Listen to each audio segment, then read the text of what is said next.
السلام عليكم. safarka aadanaha iyo xidigaha ka dhexeeya ayaa leh ciidamo aan la garanayn. Waxaa ciidamada ka mid ah dayax-gacmeed duulihii Sofiyeedka ahaa lagu magacaabi jiray Vladimir Komarov. Safarkiisa isaga iyo dayax-gacmeedkii loo yaqaanay Soyuz 1, taasoo ka dhigtay duulihii koobaad ee Sofiyeed ah kaasoo spaceka sare tegay wax hal mar ka badan. Sidoo kale waxay sabab u noqotay in uu noqdo qofkii koobaad ee dunida ee ku dhinta howlgal spaceka sare ah. Waxaa lagu tiriyaa Vladimir Komarov mid ka mid ah oo ugu xirfad sarreeya xagga duulimaadyada Sofiyeedka. Wuxuuna ku dhashay magaalada Moscow ee dalka Ruushka 16 Maarso 1927. oo ahaa Komarov duuliye xirfadiisa tababar u dhammaystiran tahay oo ay weliba u dheer tahay khibradiisa xadhkaha goosan.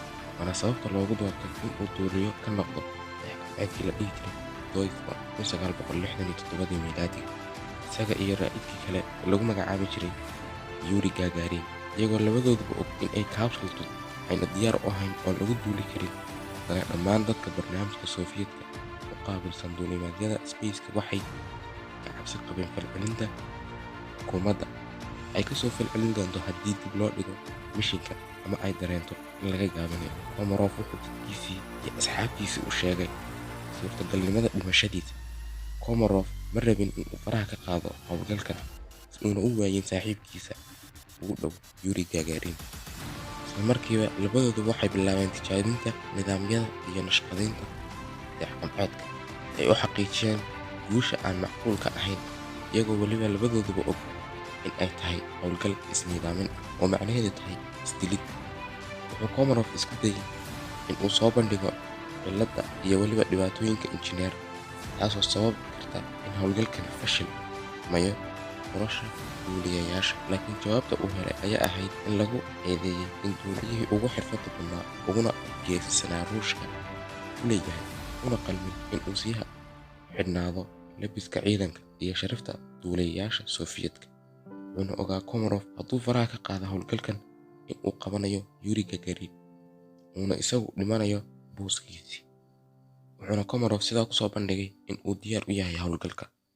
xilligaana nidaamkii Sofiyeedku dadaalkiisa ugu badan wuxuu ku bixinayay siduu usoo bandhigi lahaa dhinaciisa awoodda leh. sidaa darteed ayay u soo dedejiyeen si loo muujiyo guulaha ay gaadheen tartanka loogu jiro cirka. sawirka howlgalkan oo muhiim u ahaa caalamka awgeed ayaa ka dhigtay in xitaa hadday arwaaxda duuliyayaasha, injineerada iyo farsamayaqaanada iyo cid walba oo isku dayda in ay bartilmaameedka nidaamka siyaasaddu ku shaqaynayso hor istaagto. markay ahayd 3 Abriil 1967 waxaa la diray kaabsultii waxayna spaceka ku tagtay si nabad ah. wuxuuna Komarov sidaa ku noqday duuliyihii koowaad ee spaceka taga 2 jeer. laakiin markuu marayay wareegiisii 18aad ee dhulka uu ku wareego, wuxuu isku dayay in uu ku dego spaceka. kaabsultii ayaa u dhici gaadhay dhinaca dhulka, waxaana soo muujismay cilladihii ay filayeen labada saaxiib. isagoo baalashuudkii degista qaabilsanaa xumaaday oo shaqayn waayay.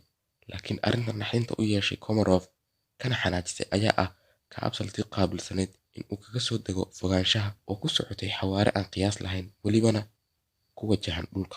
xawaaraha aan xadka lahayn kadib, kaabsultii waxay ku burburtay dhulka lana qaraxday si ay naftu u dhaafiso.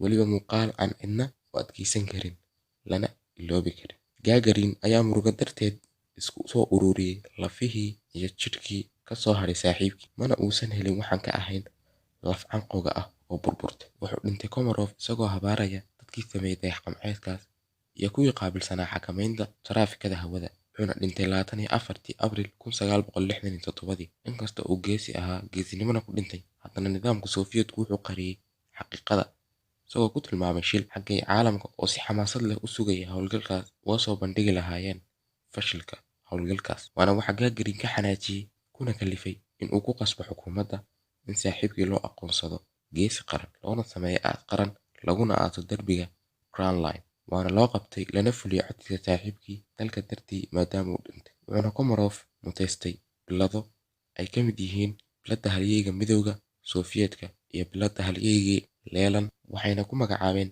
xiddiga 1836 xiddiga Komarov. intaa ayaan idiin soo bandhigay. waan rajeynaya inaad ka hesheen. fadlan hadaa meesha ku cusubtahay subscribe saar, videogana like saar, asxaabtaada la wadaag ugu yaraan hal qof. waad mahadsantahay. waqtigu ha idin wacnaado. Wassalaamu calaykum waraxmatullaahi